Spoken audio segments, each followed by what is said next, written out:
এই ভিডিওর মাধ্যমে আলোচনা করব মাধ্যমিকের এবিটিএ টেস্ট পেপার 2021-22 ইতিহাসের পেজ নম্বর 165 এবং 166 পৃষ্ঠার 2 নম্বরের প্রশ্ন ও উত্তর নিয়ে। ইতিপূর্বে এবিটিএ টেস্ট পেপারের ইতিহাসের সমস্ত সেটের শর্ট প্রশ্ন ও উত্তর নিয়ে আলোচনা করেছি। তোমরা যদি সেই সমাধানের ভিডিওগুলি না দেখে থাকো তাহলে এই ভিডিওর ডেসক্রিপশন বক্সে তার লিঙ্ক দিয়ে দেব, সেখান থেকে সরাসরি সেই সমাধানের ভিডিওগুলি দেখে নেবে। এখন তোমরা প্রথমে পেজ নম্বর 165 পৃষ্ঠায় যে 2 নম্বরের প্রশ্নগুলি রয়েছে সেই প্রশ্ন ও উত্তরগুলি লক্ষ্য করো। প্রথম প্রশ্ন রয়েছে 3.1, আধুনিক ইতিহাস চর্চার দুটি বৈশিষ্ট্য লেখো। আধুনিক ইতিহাস চর্চায় বিষয় ও উপাদানগত বৈচিত্র্যের মধ্যে রয়েছে এর প্রধান বৈশিষ্ট্যগুলি।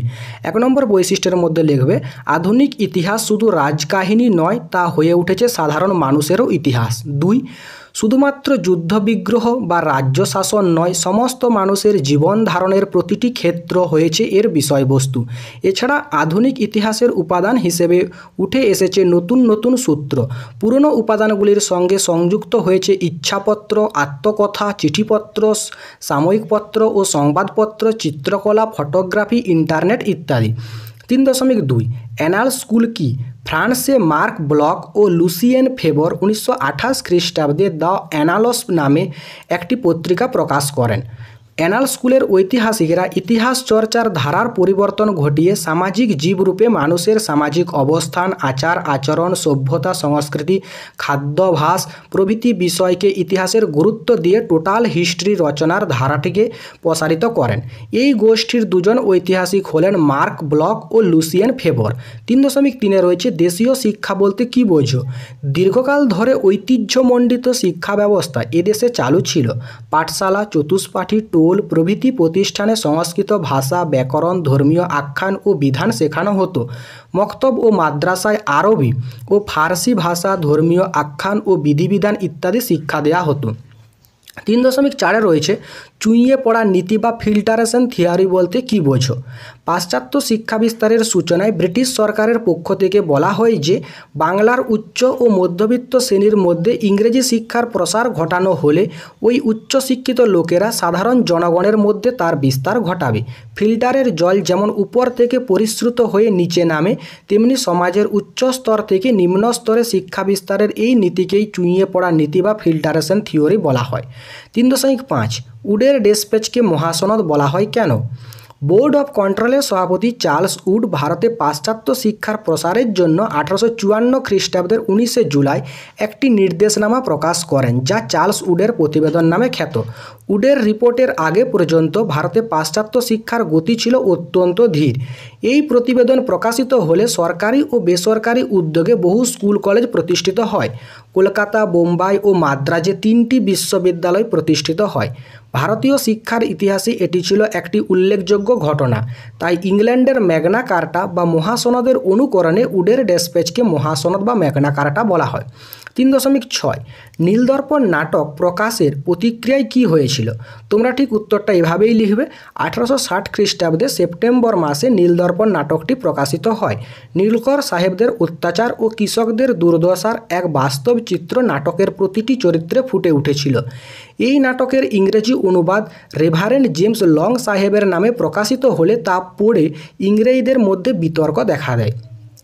নীলকররা লং সাহেবের নামে মানহানির মামলা করলে তার 1000 টাকা জরিমানা হয়। লং সাহেবের জরিমানার টাকা কালীপ্রসন্ন সিংহ মহাশয় জমা দেন। নীলদর্পণ নাটকটি নীলকরদের উপর বিশেষ চাপ সৃষ্টি করেছিল। 3.7, সন্ন্যাসী ফকির বিদ্রোহ ব্যর্থ হলো কেন? 1763 থেকে 1800 খ্রিস্টাব্দ পর্যন্ত বাংলার সন্ন্যাসী ও ফকিররা ব্রিটিশ সরকারের বিরুদ্ধে যে আন্দোলন করেছিল তা ইতিহাসে সন্ন্যাসী ফকির বিদ্রোহ নামে পরিচিত। সন্ন্যাসী ফকির বিদ্রোহের ব্যর্থতার কারণগুলি হলো, 1 নম্বর কারণের মধ্যে লিখবে 1766 খ্রিস্টাব্দ থেকে সন্ন্যাসী ফকিরদের মধ্যে আত্মকলহের ফলে বিদ্রোহীরা দুর্বল হয়ে পড়েছিল। 2, মজনু শাহ, ভবানী পাঠকের মতো নেতারা পরাজিত ও নিহত হলে উপযুক্ত নেতৃত্বের অভাবেই এই বিদ্রোহ স্তিমিত হয়ে পড়েছিল। 3.8, কেনারাম ও বেচারাম কি? ব্যবসায়ীরা যখন সাঁওতালদের কাছ থেকে কৃষিপণ্য কিনত তখন বেশি ওজনের বাটখারা ব্যবহার করত। এই বেশি ওজনের বাটখারা কেনারাম নামে পরিচিত ছিল। আবার ব্যবসায়ীরা যখন সাঁওতালদের লবণ, চিনি বিক্রি করত তখন কম ওজনের বাটখারা ব্যবহার করত। এই কম ওজনের বাটখারাকে বলা হতো বেচারাম। 3.9, সিপাহী বিদ্রোহের প্রধান প্রধান কেন্দ্রগুলির নাম উল্লেখ করো। 1857 খ্রিস্টাব্দের 27 মার্চ ব্যারাকপুরের সেনা ছাউনিতে সিপাহী মঙ্গল পাণ্ডে প্রথম বিদ্রোহ ঘোষণা করেন। অচিরেই ভারতের বিভিন্ন স্থানে বিদ্রোহের আগুন ছড়িয়ে পড়ে। মিরাট, দিল্লি, লখনৌ, কানপুর, ঝাঁসি, জলন্ধর, আজমগড়, নৌশেরা, বুরকি, মথুরা, বেরেলি, এলাহাবাদ, ফৈজাবাদ, অযোধ্যা, পাটনা, জব্বলপুর প্রভৃতি স্থানে বিদ্রোহের আগুন ছড়িয়ে পড়ে। 3.10 ভারতের রাজনৈতিক ইতিহাসে জমিদার সভার গুরুত্ব কী ছিল? 1838 খ্রিস্টাব্দে রাজা রাধাকান্ত দেব, দ্বারকানাথ ঠাকুর ও প্রসন্ন কুমার ঠাকুর জমিদার সভা প্রতিষ্ঠা করেন। ভারতের নানা প্রান্তে এর শাখা করে তুলে জনগণের আশা আকাঙ্ক্ষা পূরণের চেষ্টা করেছিল। এই সভার দাবি মেনে নিয়ে সরকার প্রতিটি গ্রামের জন্য কিছু নিষ্কর জমি রাখে। ইংরেজ ও ভারতীয় জমিদাররা এই সভার মাধ্যমে পরস্পর মিলিত হতে পারতেন। 3.11 স্বামী বিবেকানন্দের লেখা বর্তমান ভারত গ্রন্থের বিষয়বস্তু কী? তোমরা উত্তরটা ঠিক এভাবেই লিখবে। ভারতের জাতীয় জাগরণের ক্ষেত্রে স্বামী বিবেকানন্দের বর্তমান ভারত গ্রন্থটি বিশেষ গুরুত্বপূর্ণ। সভ্যতার বিভিন্ন পর্যায়ে রাজশক্তির বর্ণনা, ভারতের সমাজ সংস্কৃতি, ধর্ম, রামকৃষ্ণের বাণী, ভারতীয় জীবনাদর্শ এই গ্রন্থের মূল বিষয়। বৈদিক যুগ থেকে বর্তমান কাল, ব্রাহ্মণ্য আধিপত্য থেকে শূদ্র জাগরণ পর্যন্ত ভারতীয় সমাজের রূপরেখা এই গ্রন্থে চিত্রিত হয়েছে। ইতিহাস, ধর্ম, দর্শন, সমাজতত্ত্ব প্রভৃতির বিশ্লেষণমূলক উপস্থিতি গ্রন্থটিকে অনবদ্য করে তুলেছে। 3.12 গগনেন্দ্রনাথ ঠাকুরের ব্যঙ্গচিত্রগুলির বৈশিষ্ট্য কী কী? ভারতের জাতীয়তাবোধ সৃষ্টিতে সাহিত্যের মতো চিত্রকলারও বিশেষ অবদান ছিল। শিল্পী গগনেন্দ্রনাথ ঠাকুরের ব্যঙ্গচিত্রগুলি এ বিষয়ে বিশেষ উল্লেখযোগ্য। গগনেন্দ্রনাথ ঠাকুরের ব্যঙ্গচিত্রগুলির বৈশিষ্ট্যগুলি হল, 1 নম্বর বৈশিষ্ট্যের মধ্যে লিখবে, গগনেন্দ্রনাথ ঠাকুরের ব্যঙ্গচিত্রগুলি সমালোচনামূলক দৃষ্টিভঙ্গিতে অঙ্কিত। তিনি প্রধানত লিথোগ্রাফ পদ্ধতিতে ব্যঙ্গচিত্রগুলি এঁকেছেন। আর 2 নম্বর বৈশিষ্ট্যের মধ্যে লিখবে, গগনেন্দ্রনাথ ঠাকুরের ব্যঙ্গচিত্রগুলির আবেদন বিচার শক্তি সম্বন্ধীয়, আবেগ সংক্রান্ত নয়। ঔপনিবেশিক শাসন শোষণকে ব্যঙ্গচিত্রের মাধ্যমে তিনি ফুটিয়ে তোলেন। 3.13 বসু বিজ্ঞান মন্দিরে কোন কোন বিষয় গবেষণা হতো? বিজ্ঞান সাধক আচার্য জগদীশচন্দ্র বসু 1917 খ্রিস্টাব্দে বসু বিজ্ঞান মন্দির প্রতিষ্ঠা করেন। অধ্যাপনা থেকে অবসর গ্রহণের পর বিজ্ঞান চর্চার জন্য তিনি এই প্রতিষ্ঠানটি তৈরি করেন। ইংল্যান্ডের রয়্যাল ইনস্টিটিউটের অনুকরণে এখানে কাজ হতো। এখানে বিজ্ঞানের বিভিন্ন বিষয় যেমন পদার্থবিদ্যা, জীববিদ্যার উপরেও গবেষণা করা হতো।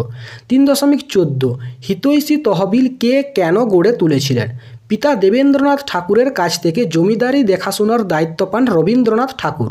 প্রজা কল্যাণের উদ্দেশ্যে রবীন্দ্রনাথ হিতৈষী তহবিল নামে একটি তহবিল গঠন করেন। প্রজারা যে খাজনা প্রদান করত তার উপর হিতৈষী বৃত্তি ধার্য করে এবং জমিদারি থেকে তার সমপরিমাণ অর্থ ভর্তুকি দিয়ে হিতৈষী তহবিল গঠন করা হয়। এই তহবিলের অর্থ গ্রামের পথঘাট নির্মাণ, স্কুল মাদ্রাসা প্রতিষ্ঠা, বিপদকালে চাষিদের সহায়তা ইত্যাদির উদ্দেশ্যে ব্যয় করা হতো। 3.15 কে প্রথম সন্দেশ পত্রিকা প্রকাশ করেন? সাদা কালো যুগের এই পত্রিকার অন্যতম বৈশিষ্ট্য কী ছিল? উপেন্দ্রকিশোর রায়চৌধুরী 1913 সালে শিশু কিশোরদের জন্য সন্দেশ পত্রিকার প্রকাশ শুরু করেন তার ইউরাই অ্যান্ড সন্স কোম্পানি প্রকাশনের মাধ্যমে। চিত্র বিচিত্র ধাঁধা, লিমেরিক, ছোট গল্প, ধারাবাহিক উপন্যাস, ভ্রমণ কাহিনী ইত্যাদির সুসমন্বয়ে পত্রিকাটি সেই সময় অনেক জনপ্রিয়তা অর্জন করে। এর একটি অংশে 16 বছরের থেকে ছোটদের নিজেদের লেখা ও আঁকা ছাপা হতো, যার নাম ছিল হাত পাকাবার আসর। তার মানও ছিল যথেষ্ট উন্নত। 3.16 বিদ্যাসাগর মহাশয় রচিত বর্ণ পরিচয়ের প্রথম কতগুলি সংস্করণ প্রকাশিত? বর্ণ পরিচয় ঈশ্বরচন্দ্র বিদ্যাসাগর রচিত একটি বাংলা বর্ণশিক্ষার প্রাইমারি বা প্রাথমিক পুস্তিকা। 1855 থেকে 1891 পর্যন্ত শুধু বিদ্যাসাগরের বর্ণ পরিচয় অর্থাৎ প্রথম খণ্ডে 152টি সংস্করণ ছাপা হয়।